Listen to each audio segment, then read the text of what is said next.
നീ വെളിപ്പാടുകളുടെ ആധിക്യത്താൽ നിഗളിച്ചു പോകാതിരിക്കേണ്ടതിന് ഞാൻ നിനക്ക് തന്നിരിക്കുന്നതാണ് സാത്താന്റെ ഈ ദൂതനെ നിന്നെ കുത്തിക്കോളാൻ. ഓ, അങ്ങനെയല്ലേ? പക്ഷെ കർത്താവേ, എനിക്ക് ഇതില്ലായിരുന്നെങ്കിൽ കുറച്ചു പേരെ കൂടെ സ്വർഗത്തിൽ കൊണ്ടുവരാമായിരുന്നല്ലോ.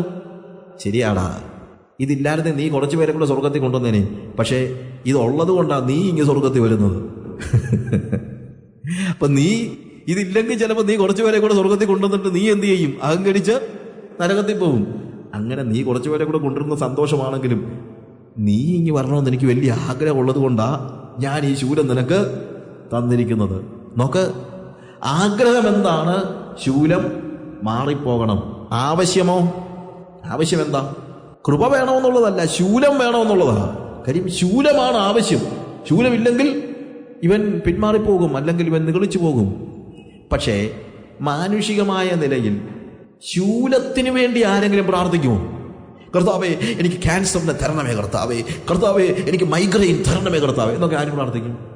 ആരും പ്രാർത്ഥിക്കുമോ? ഇല്ല.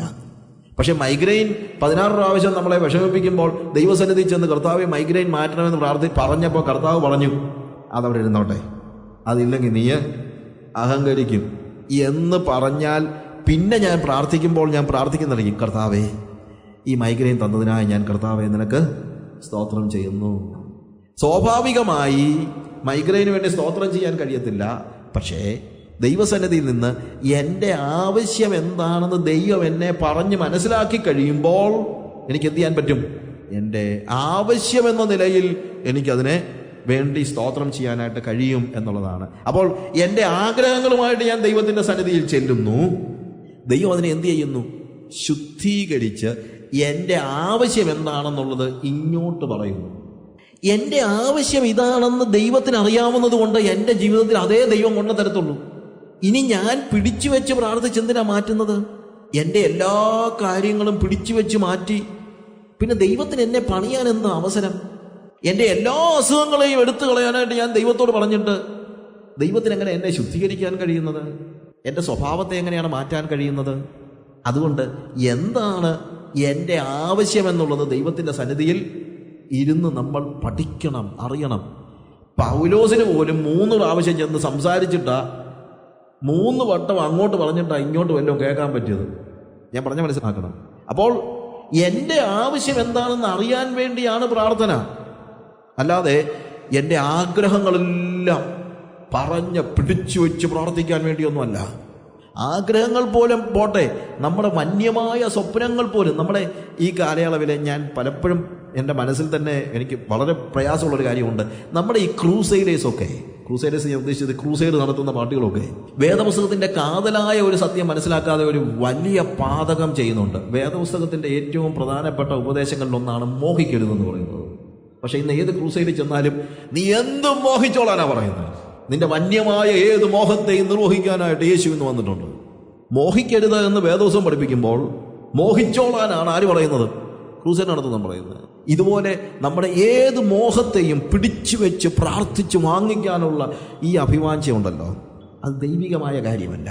ഒരുപക്ഷെ നിങ്ങൾ പറഞ്ഞേക്കാം, ബ്രദറെ നിങ്ങൾ ഈ പറയുന്നതൊക്കെ തിയറിയാണ്, പക്ഷേ ഞങ്ങൾ പിടിച്ചു വെച്ച് വാങ്ങിച്ചതാ. എൻ്റെ ജീവിതത്തിൽ എത്രയോ സന്ദർഭങ്ങളിൽ ഞാൻ കർത്താവിനോട് പറഞ്ഞു, കർത്താവ് എനിക്ക് തന്നെ മതിയാവും കർത്താവ് എന്ന് പറഞ്ഞു. ഞാൻ 2 വർഷം 3 വർഷം പ്രാർത്ഥിച്ചു. അങ്ങനെ എനിക്ക് കിട്ടിയതാ ബ്രദറെ.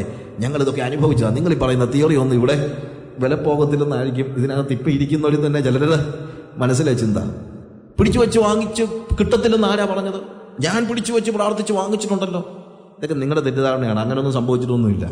നിങ്ങൾക്ക് ലഭിക്കാനുള്ള കാര്യം, നിങ്ങൾക്ക് തരാനുള്ള കാര്യം അതിൻ്റെ സമയത്ത് കർത്താവ് തന്നു എന്നേ ഉള്ളൂ. നമ്മൾ പിടിച്ചു വെച്ച് പ്രാർത്ഥിച്ചുകൊണ്ടല്ല അത്. ഞാൻ അതിന് ഒരു ഉദാഹരണം പറഞ്ഞു കഴിഞ്ഞാൽ, 16 വയസ്സുള്ള എൻ്റെ ഒരു മകൻ എന്ന് വെക്കുക, അവൻ എന്നോട് 11ാം ക്ലാസ്സിൽ പഠിക്കാൻ കയറിയപ്പോൾ പറഞ്ഞു, ഡാഡി എനിക്കൊരു ബൈക്ക് വാങ്ങിച്ചതാണ്. ബൈക്ക് വാങ്ങിച്ചു തരാൻ പറഞ്ഞു.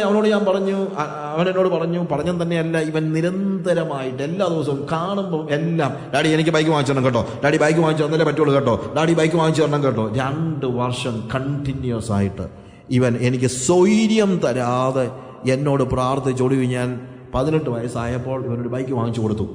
ഇവൻ നാട് നീളെ പറഞ്ഞു നടക്കുന്നത് തരത്തില്ലായിരുന്നു അങ്ങേര്. പിന്നെ ഞാൻ 2 കൊല്ലം പിടിച്ചു വെച്ച് പ്രാർത്ഥിച്ച് വാങ്ങിച്ചതായി ബൈക്ക് കണ്ടോ. എന്നാൽ വാസ്തവം എന്താ? വാസ്തവം തിരിച്ചാ. ഇവന് 18 വയസ്സാകുമ്പോൾ ബൈക്ക് വാങ്ങിച്ചു കൊടുക്കാൻ ഇവനൊരു അക്ഷരം പോലും പറഞ്ഞില്ലെങ്കിലും വാങ്ങിച്ചു കൊടുത്തേനെ ഞാൻ. പക്ഷെ ഇവൻ ചോദിച്ചത് ഏത് പ്രായത്തിലാ? 16 വയസ്സുള്ളപ്പം. 16 വയസ്സിൽ ബൈക്ക് വാങ്ങിച്ചു കൊടുത്തു കഴിഞ്ഞാൽ ചെറുക്കന് ലൈസൻസ് എടുക്കാൻ പ്രായമായില്ല. 2, 16 വയസ്സിൽ ഇവൻ അടുത്തുള്ള സ്കൂളിലാണ് പോകുന്നത്, അവന് ബൈക്കിന്റെ ആവശ്യമില്ല.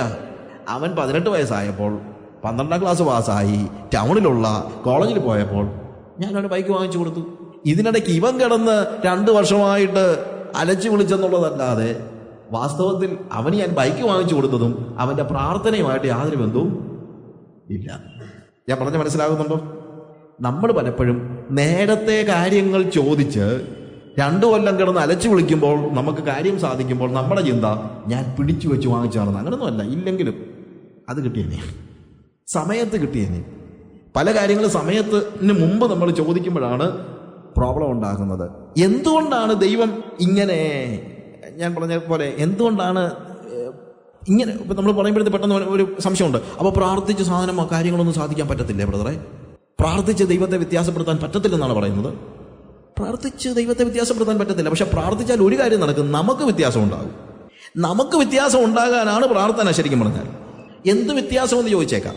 നമ്മളൊരു അനുഗ്രഹത്തിന് വേണ്ടി പ്രാർത്ഥിക്കുന്നു. ഇപ്പം ഈ എൻ്റെ മോൻ്റെ കാര്യത്തിൽ അല്ലെങ്കിൽ ആരുടെയും കാര്യത്തിലായിക്കോട്ടെ, ഞാൻ എൻ്റെ ബ്രദറിലോ, എൻ്റെ ജെസ്സിയുടെ വൈഫിൻ്റെ ഹസ്ബൻഡ്, അവർ സുവിശേഷകരെയാണ്. അവരുടെ ആദ്യത്തെ സഭായോഗത്തിന് ഞാൻ പോയി. ഞാനും ബാബുവും മേഴ്സി, ഞങ്ങൾ 3 പേര്.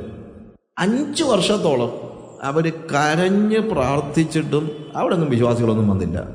ബാബു എന്നെപ്പോലൊന്നുമല്ല, ഒരു പ്രാർത്ഥനാ മനുഷ്യനാണ്. പ്രാർത്ഥന എന്ന് പറഞ്ഞാൽ ഭയങ്കര പ്രാർത്ഥനയാണ്. പക്ഷെ 5 വർഷം പ്രാർത്ഥിച്ചിട്ടും വിശ്വാസികളൊന്നും വന്നില്ല. പക്ഷെ 5 വർഷം കഴിഞ്ഞപ്പോൾ ഇപ്പോൾ 10, 150, 200 വിശ്വാസികളുള്ള വലിയൊരു സഭയുണ്ട് അവന്. അപ്പോൾ ബാബു ഒരു പ്രാവശ്യം എന്നെ കണ്ടോ പറഞ്ഞു, അച്ഛാ നമ്മളാണെങ്കിൽ എന്ത് പറയും, കണ്ടോ 5 വർഷം നിരന്തരമായി പ്രാർത്ഥിച്ച് ദൈവം ഒരു വ്യത്യാസം വരുത്തി. ആർക്ക്? ബാബു പറയുന്നത് ബാബുവിന് വ്യത്യാസം വരുത്തിയെന്നാ. കാരണം ബാബു പറഞ്ഞത് ഇതാണ്, ഞാനിവിടെ വന്നപ്പോൾ അവർ ഗൾഫിൽ 2 പേരും സുഖമായിട്ട് ജോലിയൊക്കെ ചെയ്തുകൊണ്ടിരുന്ന് ഒറീസായി വന്നപ്പം ശരിക്കും പറഞ്ഞു കഴിഞ്ഞാൽ ഈ ഒറിയാക്കാരോട് സ്നേഹപൂർവ്വം ഇടപെടാനൊന്നും ഇവൻ അറിയത്തില്ലായിരുന്നു. അവർ കൊടുക്കുന്ന ഭക്ഷണം കഴിക്കുമ്പോൾ ഇവന് ഭയങ്കര പ്രയാസമാണ്. അങ്ങനെ ഇവരെ അക്സെപ്റ്റ് ചെയ്യാനായിട്ട് ഭയങ്കര ബുദ്ധിമുട്ടായിരുന്നു. പിന്നെ അത് തന്നെയല്ല, അവരുടെ ഭാഷ അറിയത്തില്ല, അവരുടെ ജീവിത രീതികൾ ഇഷ്ടമല്ല. പക്ഷെ 5 വർഷം കഴിഞ്ഞപ്പോഴത്തേക്ക് അവർ കൊടുക്കുന്ന ഭക്ഷണം, അവരുടെ ഭാഷ വെള്ളം പോലെ സംസാരിക്കാൻ തുടങ്ങി. അവരുടെ പ്രതിസന്ധികളിൽ അവരുടെ കൂടെ ഇരുന്ന് പ്രാർത്ഥിക്കാൻ തുടങ്ങി, കരയാൻ തുടങ്ങി, അവരെ ഹൃദയപൂർവ്വം സ്നേഹിക്കാൻ തുടങ്ങി. അന്നേരം ദൈവം അവനെന്ത് ചെയ്തു? ആത്മാക്കളെ കൊടുത്തു. ഇവൻ പറഞ്ഞത്, ഞാൻ 5 വർഷത്തിന് മുമ്പോട്ട് പ്രാർത്ഥിക്കാൻ തുടങ്ങി, അന്നേരം കാണും ആത്മാവിനെ തന്നായിരുന്നെങ്കിൽ അവനിവിടുന്ന് ജീവനും കൊണ്ട് ഓടിപ്പോയതിന് എൻ്റെ സ്വഭാവം കൊണ്ട്. ഏതാണെങ്കിലും ഈ 5 കൊല്ലം കൊണ്ട് ദൈവം എന്നെ വ്യത്യാസപ്പെടുത്തി ഇപ്പം എനിക്ക് ആത്മാക്കളെ തന്നു. ഞാൻ പറഞ്ഞതിൻ്റെ അർത്ഥം എന്താണെന്ന് ചോദിച്ചാൽ, നമ്മൾ പ്രാർത്ഥിക്കുമ്പോൾ ദൈവം നമുക്ക് നൽകാനുള്ള അനുഗ്രഹം ഉപയോഗിക്കത്തക്ക രീതിയിൽ നമ്മളെ രൂപാന്തരപ്പെടുത്തുകയാണ്. ഞാൻ പറഞ്ഞതിന്റെ വ്യത്യാസം മനസ്സിലാക്കണം. ഒരു വണ്ടി എനിക്ക് വേണമെങ്കിൽ ഡ്രൈവിംഗ് പഠിക്കാൻ വേണ്ടിയാണ് ഇടയ്ക്കുള്ള ആ ഗ്യാപ്പ് എന്ന് പറയുന്നത്, ഇല്ലേ? എനിക്ക് ഡ്രൈവിംഗ് പഠിക്കാത്ത ഒരാളുടെ ഈ വണ്ടി കിട്ടിയിട്ട് വല്ല കാര്യമുണ്ടോ? ഞാൻ പ്രാർത്ഥിക്കുന്ന പല കാര്യങ്ങളും എനിക്ക് അത് ഉപയോഗിക്കാനുള്ള മെച്യൂരിറ്റി ഇല്ലാത്ത സമയത്താണ്.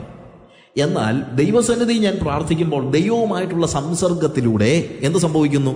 അത് ഉപയോഗിക്കത്തക്ക രീതിയിലുള്ള മെച്യൂരിറ്റിയിലേക്ക് ഞാൻ വളരുന്നു. അത് ദൈവ സംസർഗത്തിലാണ്. അതുകൊണ്ടാണ് പ്രാർത്ഥന ദൈവ സംസർഗമാണ് എന്ന് ഞാൻ രാവിലെ പറഞ്ഞ ഓർമ്മയുണ്ടല്ലോ. കാര്യം ദൈവികമായി കാര്യങ്ങളെ ചെയ്യാനായിട്ട് എൻ്റെ ക്യാരക്ടറിന് ഭയങ്കര ഫോർമേഷൻ ആവശ്യമാണ്. ആ ഫോർമേഷനാണ് വാസ്തവത്തിൽ പ്രാർത്ഥനയിലൂടെ സംഭവിക്കുന്നത്. ഞാൻ എപ്പോഴും പ്രാർത്ഥനയുടെ ഒരു വലിയ പ്രശ്നം, നമ്മൾ ദൈവത്തിന്റെ സന്നിധി ചെല്ലുന്നത് നമുക്ക് നമ്മളെക്കുറിച്ചുള്ള സ്വപ്നങ്ങൾ കൊണ്ടാണ്, അല്ലേ? പറ, നമുക്ക് നമ്മളെക്കുറിച്ചുള്ള സ്വപ്നം. കർത്താവേ, എനിക്ക് ഒരു വലിയ പ്രസംഗകനാകണമെന്ന് ആഗ്രഹമുണ്ട്. കർത്താവേ, എനിക്ക് ഒരു വലിയ ചർച്ച് നടത്തണമെന്ന് ആഗ്രഹമുണ്ട്. കർത്താവേ, എനിക്ക് ഇന്ന രാജ്യങ്ങൾ സന്ദർശിക്കണമെന്ന് ആഗ്രഹമുണ്ട്. കർത്താവേ, എനിക്ക് വലിയൊരു വീട് വേണമെന്ന് ആഗ്രഹമുണ്ട്. അപ്പം നമ്മളുടെ സ്വപ്നങ്ങളിൽ വലിയൊരു വീട്ടിൽ എന്താണ്, കാറോ ഒക്കെ ഏറ്റവും ലേറ്റസ്റ്റ് ആയിട്ടുള്ള കാറോ ഒക്കെ മുന്നിലിട്ടിരിക്കുന്നതായിരിക്കും നമ്മുടെ സ്വപ്നം. തെറ്റൊന്നുമല്ല, പോയി പറഞ്ഞ കുഴപ്പമൊന്നുമില്ല. പക്ഷെ നമുക്ക് നമ്മളെക്കുറിച്ചുള്ള സ്വപ്നങ്ങളെക്കാൾ വലുത്, അല്ലെങ്കിൽ യഥാർത്ഥത്തിൽ നമുക്ക് മനസ്സിലാക്കേണ്ടത് നമുക്ക് നമ്മളെക്കുറിച്ചുള്ള സ്വപ്നങ്ങളല്ല, ദൈവത്തിന് നമ്മളെക്കുറിച്ചുള്ള സ്വപ്നങ്ങളാണ്. അപ്പൊ പ്രാർത്ഥനയിൽ നമ്മൾ ചെന്നിരിക്കുമ്പോൾ, നമ്മൾ നമ്മളുടെ സ്വപ്നങ്ങളുമായിട്ട് ചെല്ലുമ്പോൾ കർത്താവ് പറയും, മോനെ, പക്ഷെ എനിക്ക് നിന്നെക്കുറിച്ചുള്ള സ്വപ്നം മറ്റൊന്നാണ്. അത് ഞാൻ അറിയുന്നതാണ് പ്രാർത്ഥനയുടെ വിജയം. ദൈവത്തിൻ്റെ സന്നിധിയിൽ ദൈവത്തിന് എന്നെക്കുറിച്ചുള്ള സ്വപ്നം എന്താണെന്നുള്ളത് നമ്മൾ തിരിച്ചറിയുകയാണ്. അങ്ങനെ തിരിച്ചറിഞ്ഞ് കഴിയുമ്പോൾ, ഓ അങ്ങനെയാണല്ലേ, അങ്ങനെയാണെങ്കിൽ കർത്താവേ എന്നെ അതിനുവേണ്ടി ഒരുക്കണമേ എന്ന് നമ്മൾ പ്രാർത്ഥിക്കാൻ തുടങ്ങുന്നു. നമ്മളുടെ ആവശ്യങ്ങൾ ഇന്നതെന്ന് ദൈവം നമ്മളോട് പറയുന്നു. നമ്മൾ ദൈവത്തോട് നമ്മുടെ ആഗ്രഹവുമായിട്ട് ചെല്ലുമ്പോൾ ദൈവം നമ്മുടെ ആവശ്യം ഇന്നതെന്ന് നമ്മളോട് ഇങ്ങോട്ട് പറയുന്നു. നമ്മളത് കേൾക്കണം, കേൾക്കാൻ ചെവി കൊടുക്കണം. നമ്മൾ കേൾക്കാൻ തയ്യാറല്ലെങ്കിൽ ദൈവം സംസാരിക്കുന്നുണ്ട്, ദൈവം എപ്പോഴും സംസാരിക്കുന്നു. പക്ഷെ ദൈവം സംസാരിക്കുമ്പോൾ നമ്മൾ പലപ്പോഴും കേൾക്കാൻ തയ്യാറല്ല, നമ്മൾ ഇരുന്ന് കൊടുക്കാൻ തയ്യാറല്ല. നമ്മുടെ പ്രാർത്ഥനയൊക്കെ വൺ വേ ട്രാഫിക് ആണ്, അല്ലേ? ഇങ്ങോട്ട് പറയുന്നത് നമ്മൾ ഈ ടെലിഫോണൊക്കെ പണ്ട് ഉണ്ടല്ലോ, എന്താ സിംഗിൾ ലൈൻ, സിംഗിൾ സ്പീച്ച് എന്ന് പറയുമല്ലോ. എന്താണ്, അങ്ങോട്ട് മാത്രമേ നമ്മൾ പറയുന്നത് മാത്രമേ കേൾക്കത്തുള്ളൂ. നമ്മൾ അപ്പുറത്തുനിന്ന് ചിലപ്പോൾ നമ്മൾ ഹലോ ഹലോ ഹലോ ഇങ്ങോട്ടൊന്നും കേൾക്കത്തില്ല.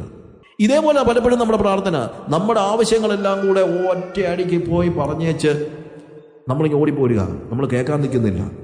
ഈ 16 വയസ്സുള്ള ചെറുക്കൻ്റെ കാര്യം പറഞ്ഞപ്പം ചിലപ്പോൾ ആളുകൾ എന്നോട് 1-2 പേര് ചോദിച്ചു, എന്നാൽ പിന്നെ ഈ അപ്പനങ്ങ് പറയരുതായിരുന്നോ, മോനെ എടാ നിനക്കിപ്പോൾ 16 വയസ്സാണ്, നിനക്കിതിനുള്ള പ്രായമായില്ല, 2 കൊല്ലം കൂടെ കഴിയട്ടെ, ഞാൻ നിനക്ക് ബൈക്ക് വാങ്ങിച്ചു തരാം എന്ന് അപ്പന് പറഞ്ഞാൽ പോരായിരുന്നു? പറഞ്ഞാൽ മതിയായിരുന്നു, പറയാൻ അപ്പൻ തയ്യാറുമായിരുന്നു. പക്ഷെ കേൾക്കാൻ ഇവിടെ നിന്ന് കൊടുക്കണ്ടായോ? ഇവൻ രാവിലെ എഴുന്നേറ്റ ഉടനെ പറയുന്നത് ബൈക്ക് വേണം, ബൈക്ക് വേണം, ബൈക്ക് വേണം, യേശുവിൻ്റെ നാമത്തിൽ തന്നെ ആമീൻ എന്ന് പറഞ്ഞിട്ടെങ്കിൽ പോരുകയല്ലേ. നമ്മുടെ പ്രാർത്ഥനയൊക്കെ എന്തുവാ, നമ്മുടെ മോഹങ്ങളെല്ലാം കൂടെ ഒരു ലിസ്റ്റ് ഇങ്ങനെ കൂളായിട്ട് അങ്ങോട്ട് എടുത്തു വെച്ചിട്ട് യേശുവിൻ്റെ നാമത്തിൽ തന്നെ ആമീൻ. കർത്താവ് എന്തെങ്കിലും സംസാരിക്കാൻ തുടങ്ങുന്നതിന് മുമ്പേ തന്നെ നമ്മൾ പ്രാർത്ഥന മുറിയുന്ന ഇട്ടേച്ച് പോന്നിരിക്കും. ശരിയല്ലേ ഞാൻ പറയുന്നത്? ദൈവം സംസാരിക്കുന്നത് കേൾക്കാൻ നമ്മളൊന്ന് തയ്യാറാകണ്ടേ? പാറമേൽ അടിസ്ഥാനം ഇടുന്നു പറയുന്ന എൻ്റെ പുസ്തകത്തിനകത്ത് ഞാനൊരു ഉദാഹരണം ഇതുമായിട്ട് റിലേറ്റഡ് ആയിട്ട് പറഞ്ഞിട്ടുണ്ട്. അത് മറ്റൊന്നുമല്ല, ദൈവം പറയുന്നത് കേൾക്കാൻ തയ്യാറാകാത്ത ആളുകളുടെ, നമ്മൾ സംസാരിച്ചിരിക്കുന്നത് കൊണ്ട് ദൈവം പറയുന്നത് നമ്മൾ കേൾക്കുന്നില്ല. ഒരു ഡിവോഴ്സിൻ്റെ കേസാണ്. ഒരു സ്ത്രീ ഡിവോഴ്സ് നോട്ടീസ് കൊടുത്തു, കോടതിയിൽ വന്നു. കോടതിയിൽ വന്നപ്പോൾ കാരണം പറഞ്ഞിരുന്നത് വിവാഹം കഴിച്ചിട്ട് 12 വർഷമായി ഇതുവരെ ഭർത്താവിനോട് സംസാരിച്ചിട്ടില്ല. കോടതി പറഞ്ഞു വിവാഹമോചനം അനുവദിച്ചിരിക്കുന്നു. കല്യാണം കഴിച്ചിട്ട് 12 വർഷമായിട്ട് ഭാര്യയോട് സംസാരിക്കാത്തതോട് എന്തിനാണ് ജീവിക്കുന്നത്? ഉടനെ അപ്പൻ അല്ലെങ്കിൽ ഭർത്താവ് വന്നിട്ട് പറഞ്ഞു, ബഹുമാനപ്പെട്ട കോടതി, ഞാൻ സംസാരിക്കാത്തതിൻ്റെ കാരണം എന്താണെന്നോട് അങ്ങൊന്ന് കേൾക്കണം. ഉടനെ ജഡ്ജി പറഞ്ഞു, എടോ താൻ ഒന്നും സംസാരിക്കണം, താൻ ഊമനൊന്നും അല്ലല്ലോ, താൻ എന്നോട് സംസാരിച്ചല്ലോ, എന്നിട്ടാന്നുള്ളൂ താൻ കെട്ടിയ പെണ്ണിനോട് ഇത്രയും നാളായിട്ട് സംസാരിക്കും, എന്ത് കാരണമാണല്ലോ? എന്താ? അല്ല ഞാൻ പറയുന്നൊന്ന് കേൾക്കാം. ശരി, എന്ത് കാരണത്താലാ? ഉടനെ ഭർത്താവ് പറഞ്ഞു, ഞാൻ കഴിഞ്ഞ 12 വർഷമായി ഇവളോട് സംസാരിക്കാൻ പരിശ്രമിച്ചുകൊണ്ടിരിക്കുകയാണ്, പക്ഷെ ഇവളൊന്ന് നിർത്തിയിട്ട് വേണ്ടായോ ഞാൻ എന്തെങ്കിലും ഒന്ന് പറയാൻ? ഇതേപോലെയാണ് പലപ്പോഴും പ്രാർത്ഥനയുടെ കാര്യത്തിൽ. ദൈവത്തിന് നമ്മളോട് എന്തെല്ലാം കാര്യങ്ങൾ പറയാനുണ്ട്, പക്ഷെ നമ്മളൊന്ന് നിർത്തിയിട്ട് വേണമല്ലോ ദൈവത്തിന് എന്തെങ്കിലും ഒന്ന് പറയാൻ. പ്രിയമുള്ളവരെ, പ്രാർത്ഥന എന്ന് പറയുന്നത് വൺ വേ ട്രാഫിക് അല്ല. പ്രാർത്ഥന അങ്ങോട്ടും ഇങ്ങോട്ടും ഉണ്ട്. നമ്മുടെ സമാഗമന കൂടാരത്തെക്കുറിച്ച് പഠിക്കുമ്പോൾ പറയുന്നൊരു കാര്യമുണ്ട്. മോശയോട് ദൈവം അഭിമുഖമായി ഒരു സ്നേഹിതനോട് എന്നതുപോലെ സംസാരിച്ചു.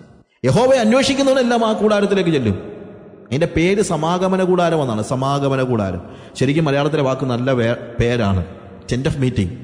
സമാഗമന കൂടാരം, സമമായി ആഗമിക്കുക എന്ന് വെച്ച് കഴിഞ്ഞാൽ യഹോവയെ അന്വേഷിക്കുന്നവൻ പാളയത്തിൽ നിന്ന് ഈ കൂടാരത്തിലേക്ക് ഇറങ്ങി പുറപ്പെടുമ്പോൾ അവനെ അന്വേഷിച്ച് ദൈവം സ്വർഗത്തിൽ നിന്ന് വരും. 2 പേരും കൂടി ഇവിടെ സമമായി ആഗമിച്ചെത്തുന്നതായ കൂടാരം. ഇതാ വാസ്തവത്തിൽ പ്രാർത്ഥന എന്ന് പറയുന്നത്. പ്രാർത്ഥന ഒരു ടെന്റ് ഓഫ് മീറ്റിംഗ് ആണ്. എന്ത്? നാം ദൈവത്തെ അന്വേഷിച്ചിരുന്നു, ദൈവം നമ്മളെ അന്വേഷിച്ചിറങ്ങി വരുന്നു, നമ്മൾ രണ്ടും കൂടെ കൂട്ടിമുട്ടുന്നു. അവിടെ എങ്ങനെയാണ് അവിടെ സംസാരിക്കുന്നത്? ഒരു സ്നേഹിതനോട് എന്നതുപോലെ അന്യോന്യമുള്ള സംസാരം. അതാ പ്രാർത്ഥന.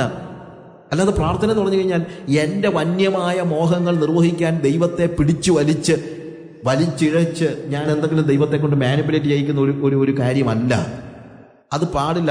അങ്ങനെ ദൈവം ചെയ്യുമോ എന്ന് ചോദിച്ചാൽ ആരണോ, ചെയ്താൽ അത് മോശമാകും. കാര്യം അത് നമുക്ക് ഏറ്റവും നല്ലത് അതല്ല. നമുക്ക് ഏറ്റവും നല്ലത് എന്താണ്? ദൈവത്തിൻ്റെ മോഹങ്ങൾക്കനുസരിച്ച്, ദൈവത്തിൻ്റെ സ്വപ്നങ്ങൾക്കനുസരിച്ച് ഞാൻ ജീവിക്കുന്നതല്ലേ വലുത്. അല്ലാതെ എൻ്റെ സ്വപ്നങ്ങൾക്കനുസരിച്ച് ദൈവത്തെ കൊണ്ടുവരുന്നത് അല്ലല്ലോ നല്ലതാണോ?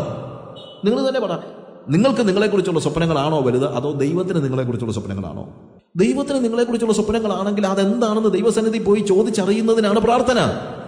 നിങ്ങളുടെ ആഗ്രഹങ്ങളുമായിട്ട് ചെല്ലുമ്പോൾ ദൈവം നിങ്ങളുടെ ആഗ്രഹങ്ങളെ ശുദ്ധീകരിക്കുന്നു. അങ്ങനെ നമ്മൾ കാര്യങ്ങൾ മനസ്സിലാക്കി കഴിയുമ്പോൾ പിന്നീട് നമുക്ക് നമ്മുടെ ആവശ്യങ്ങളെ സ്തോത്രത്തോടെ അറിയിക്കാൻ പറ്റും.